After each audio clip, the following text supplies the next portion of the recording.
আসসালামু আলাইকুম। আজকে আমি শিং মাছ, সজিনা আর সিদ্ধ আলু দিয়ে একটি রেসিপি করে দেখাবো।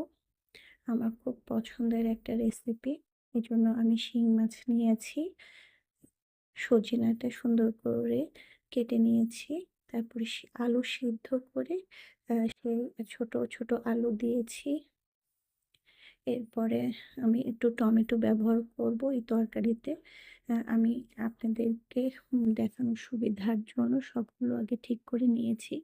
এরপর গরম তেলের মধ্যে আমি পেঁয়াজ কুচি আর আস্ত জিরা দিয়েছি। একটু পেঁয়াজটাকে ভেজে তার মধ্যে আমি দিব হলুদ গুঁড়া, ধনিয়া গুঁড়া, জিরা গুঁড়া, সবগুলো মসলা আমি একটু তেলের মধ্যে ভেজে নেব। তারপর দেব লবণ, মরিচ গুঁড়ো এবং আদা রসুন বাটা একটুখানি দেব। দিয়ে আমি সুন্দর করে তেলের মধ্যে ভেজে একটু পানি দিয়ে মশলাটাকে কষিয়ে নেব।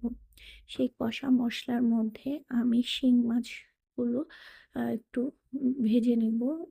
আলাদা করে তেলের মধ্যে না ভেজে আমি এভাবেই ভেজে নিই মশলার মধ্যে।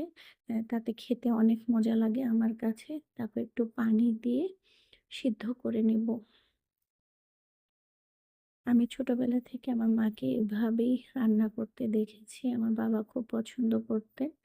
তো মাছগুলোকে একটু কষিয়ে নিয়ে তারপরে সেই মাছগুলোকে আমি সেই মশলা থেকে উঠিয়ে রাখবো।